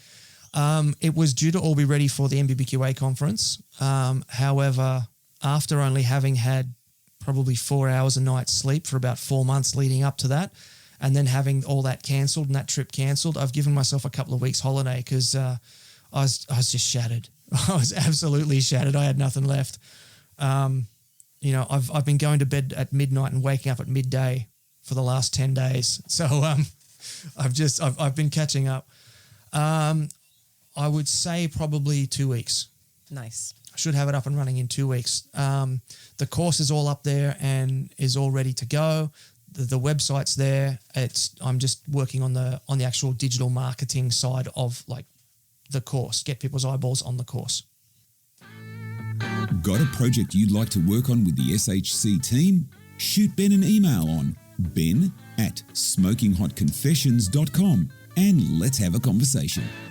All right. Well, let's finish things up on a light note. I just want to ask you some questions. First question, who are your barbecue idols?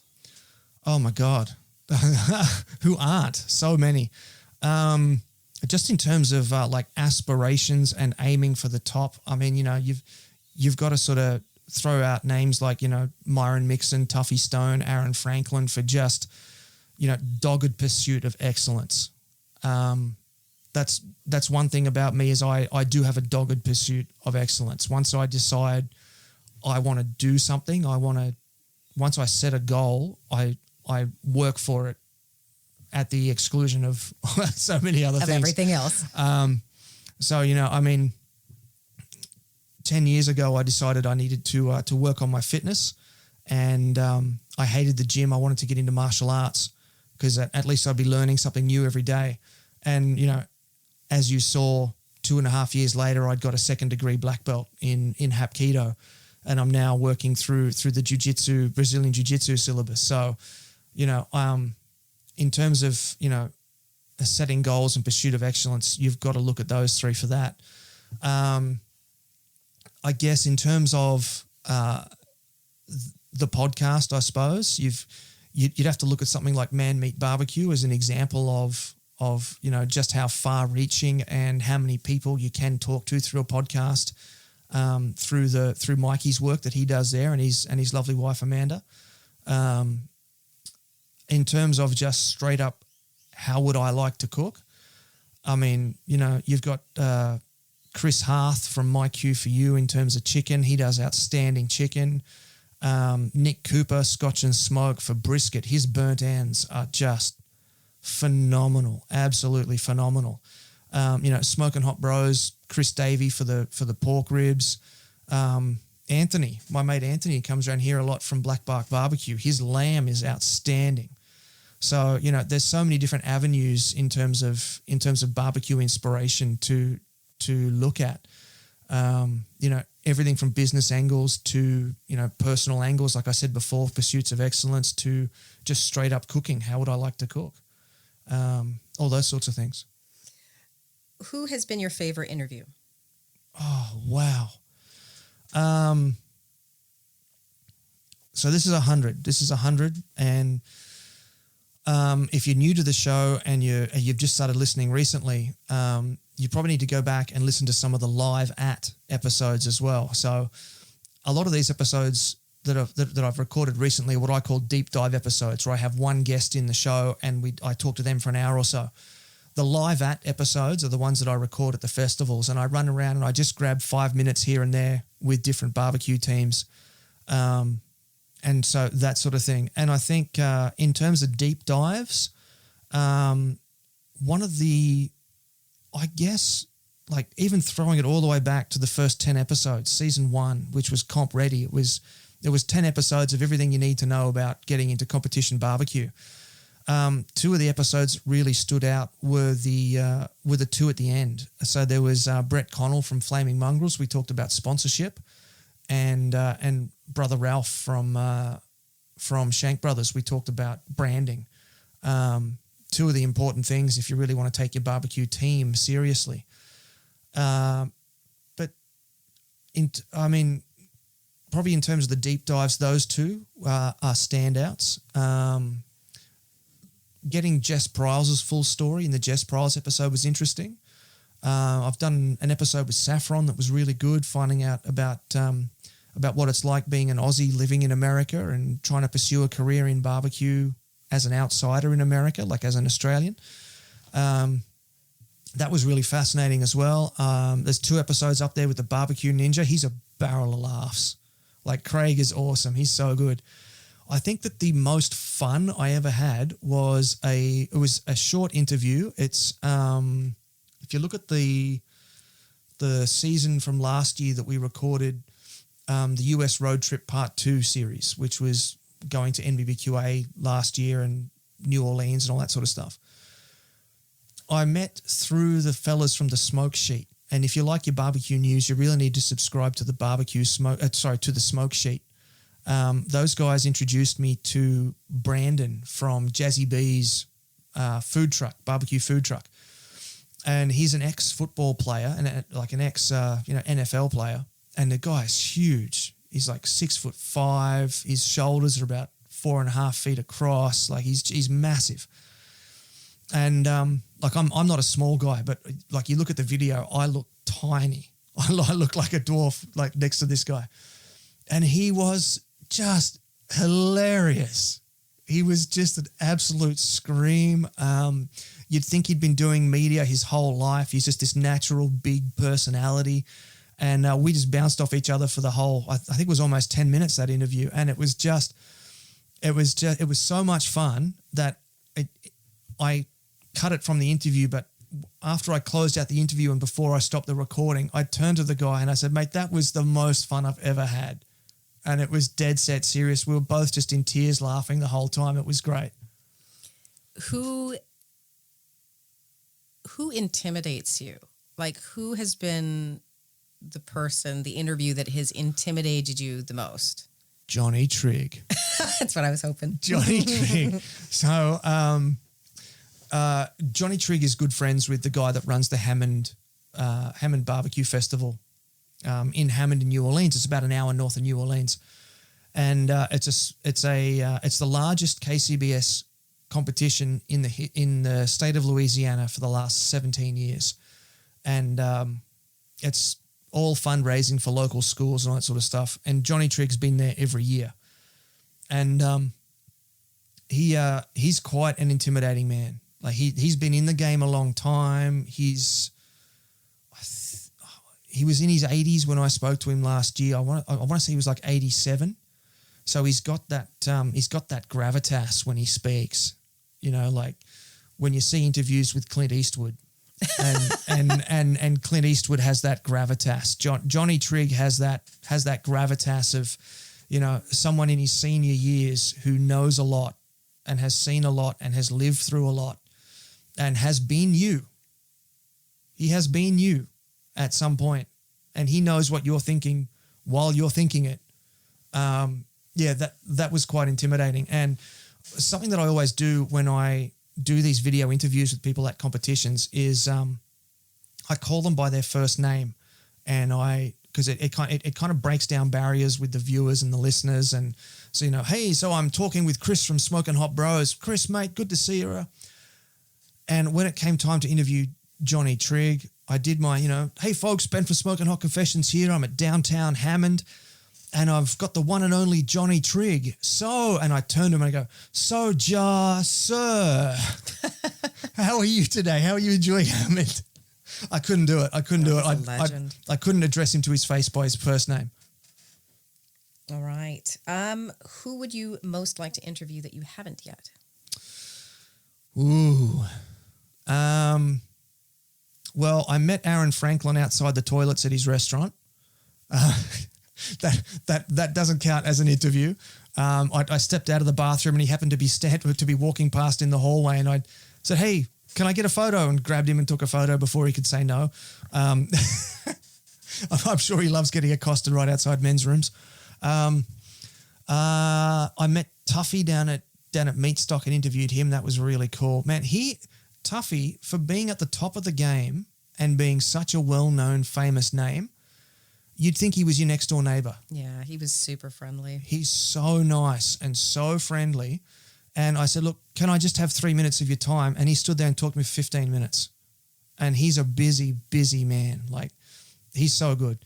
I did meet Myron, just got a quick photo with him. I didn't get to interview with him. But I mean, he's got to be up there, you know. If you're talking about it, you know, you got to get there, got to talk to Myron. In terms of Australia, there's a couple of people that I haven't done deep dive interviews yet that I really want to get their story and find out, you know, what's going on with them. You know, you got Boomer from Boomer's Barbecue and Full Metal Kettle. He's recently changed his team name, or he's closed one team and opened another one. So that'd be a really fascinating story to get into.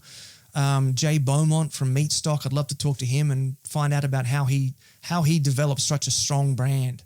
Like, you want to talk about digital media branding. I mean, Jay would have to be the absolute guru in terms of Australian barbecue branding and, you know, with regard to all that sort of stuff.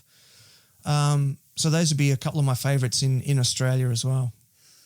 All right. And this is probably a hard question to answer because it's been a while, but who would you say you have learned the most from? Oh, wow.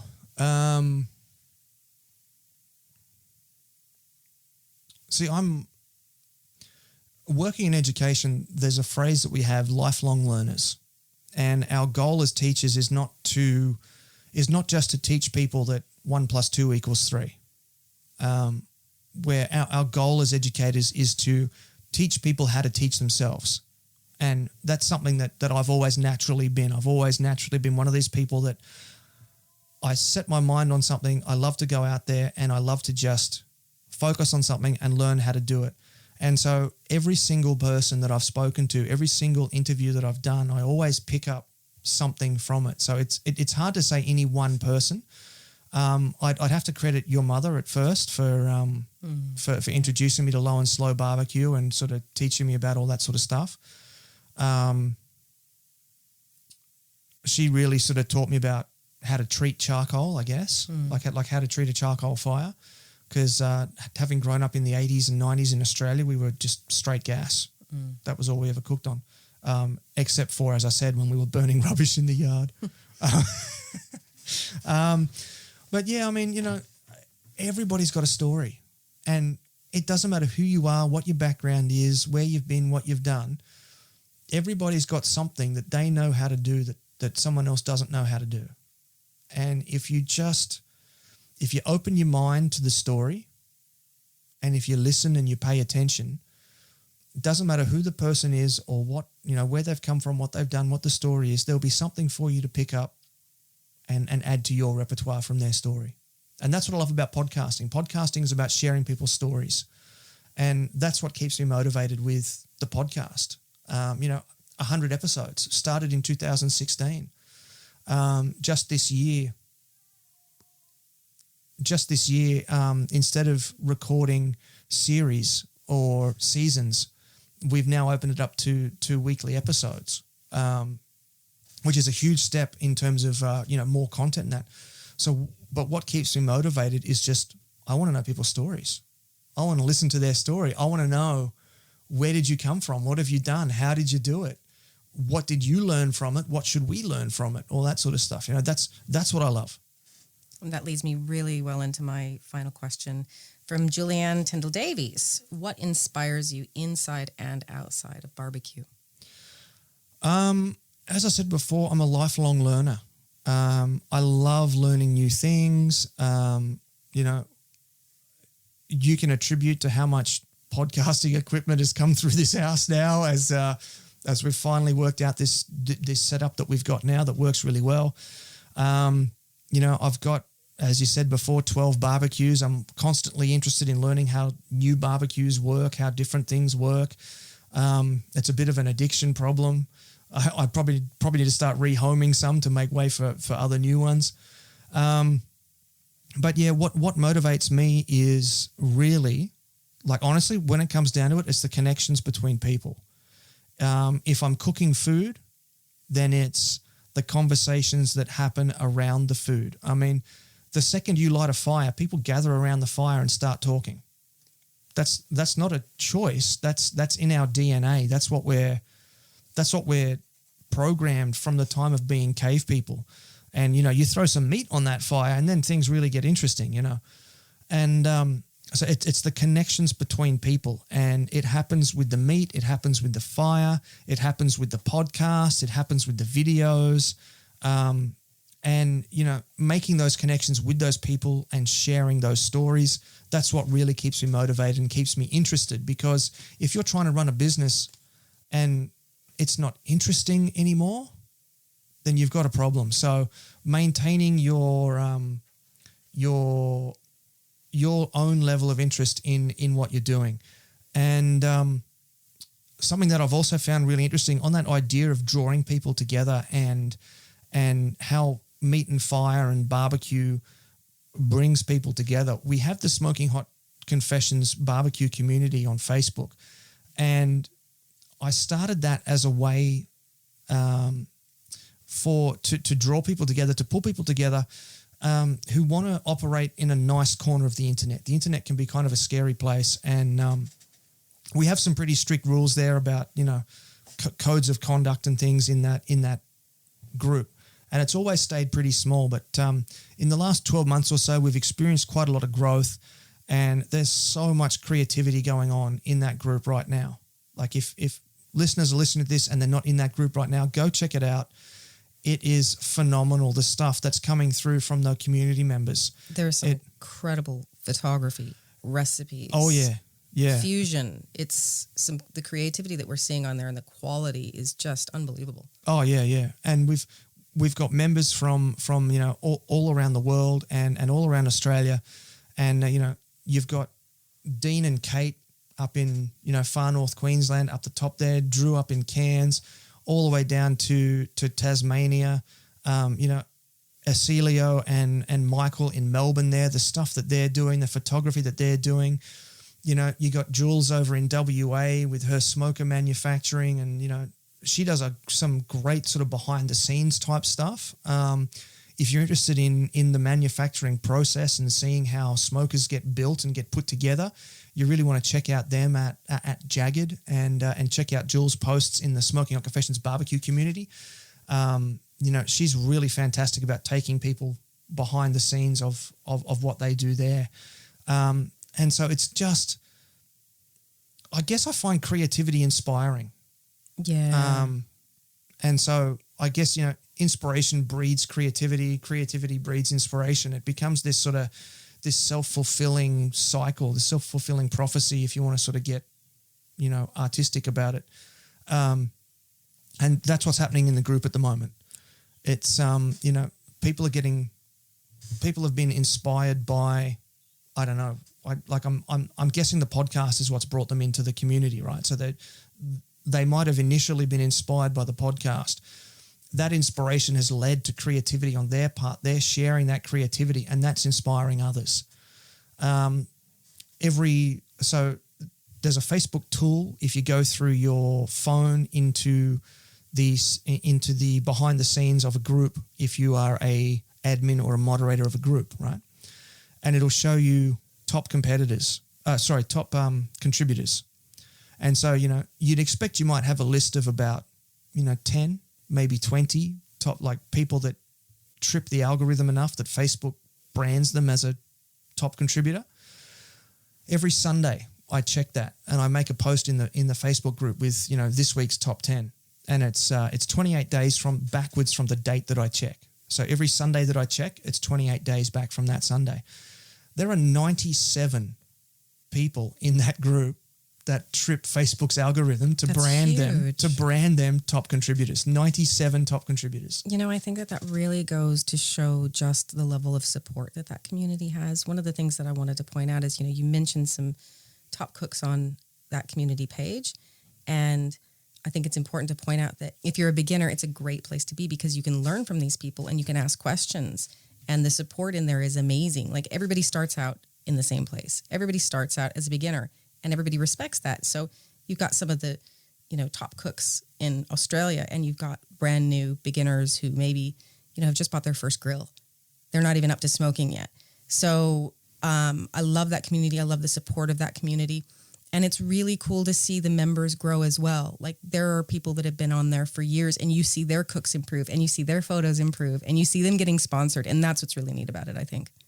Yeah, absolutely. Yeah, you've really summed that up really nicely. And as I said before, I deliberately set that up and I built that to be a nice corner of the internet. So you don't have a lot of the ego-driven, just kind of douchebaggery that happens in a lot of other groups around the place. And so it's a really nurturing, fostering sort of place. And if you're not there yet, come join us, check it out, and we'd love to have you. All right. Well, Ben, that brings us to the end of the episode, so the studio is all yours. Send out some thanks and shout-outs to whomever you'd like, and tell everyone where they can track you down on the socials. So the first person that I'd like to thank, of course, is yourself. You're incredibly patient and flexible with allocation of family time and that sort of stuff that we've talked about before. Well, thank you, love. But your son and I very, very much believe in what it is that you do and what you have to contribute. So we are all team Smoking Hot Confessions. Yeah.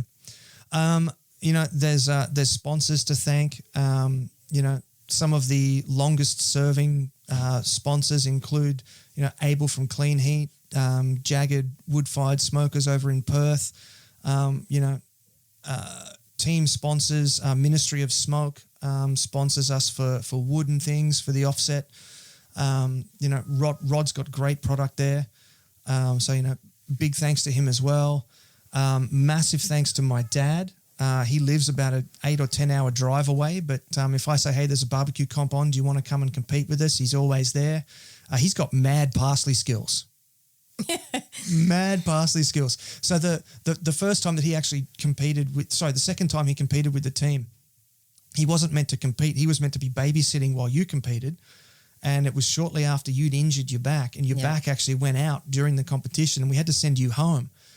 And I grabbed the promoter and I said, listen, I don't know if this is in the rules or not. And if it's not, it's fine. Just tell me.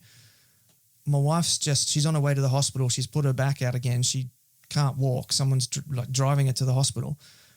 Can I throw a T-shirt on my dad and he can join the team and take her place as the fourth? And there was nothing in the rules saying you couldn't do that. So they said, yeah, sure, no worries.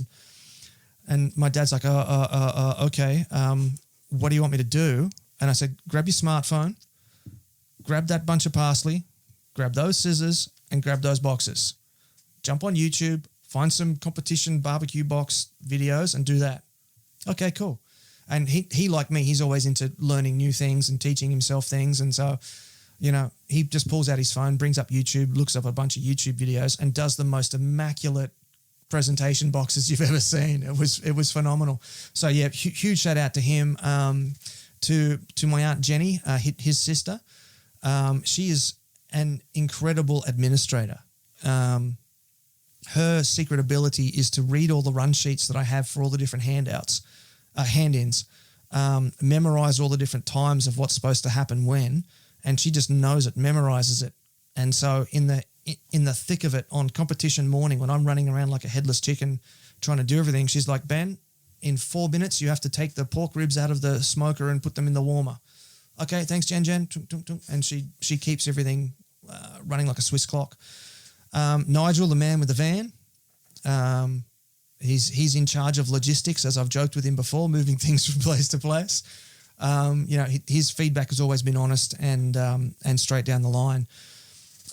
People that have supported the show from the start, you got Bretto from the Flamin' Mongrels, Matt from Smokin' Sappers, you got Dan White, Country Boys Barbecue, Chris Davey from Smokin' Hot Bros, Anthony, as we said before, he's here at the house cooking with us, just hanging out, doing Christmas parties, cooking with us at competitions.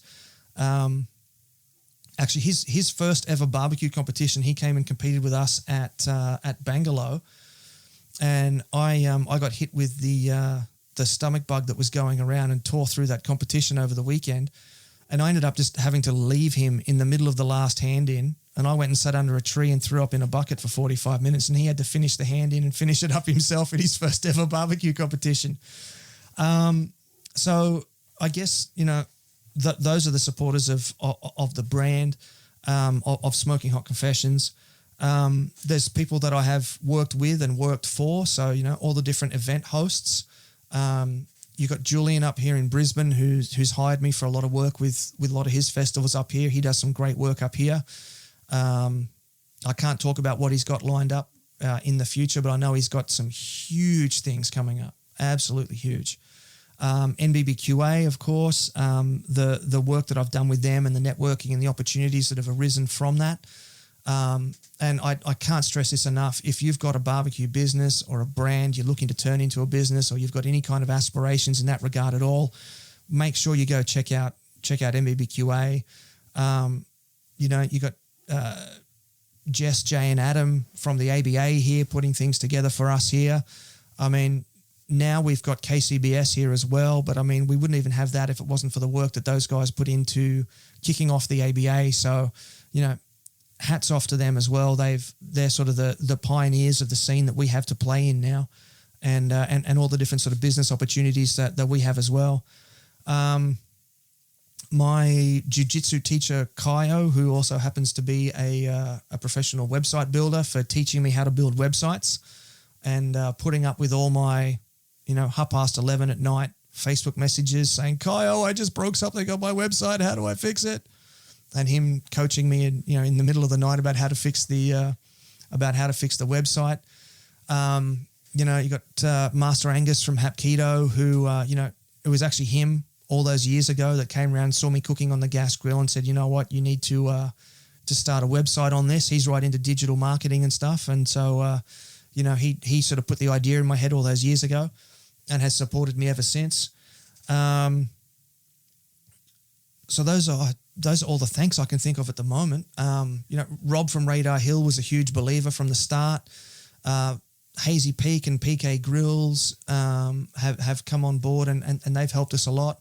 Ozpig as well. That's a lot of fun. Like having the PK and the Ozpig on the front deck, that's a lot of fun. I'm probably forgetting so many more. I know that I am, and I'm really sorry. But yeah, there's so many more people. All the people that have been on the show, I mean, this is not something like, I don't pay people to come on the show.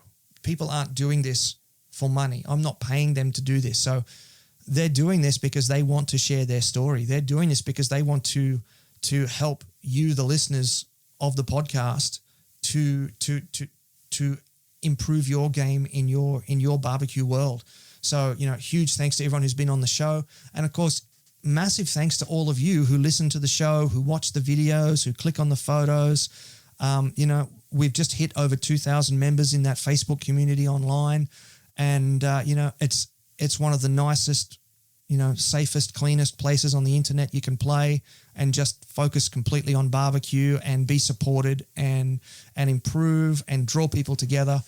And, we've got a big emphasis on family in that group because family is so important to us, and it's one of the core tenements of Smoking Hot Confessions.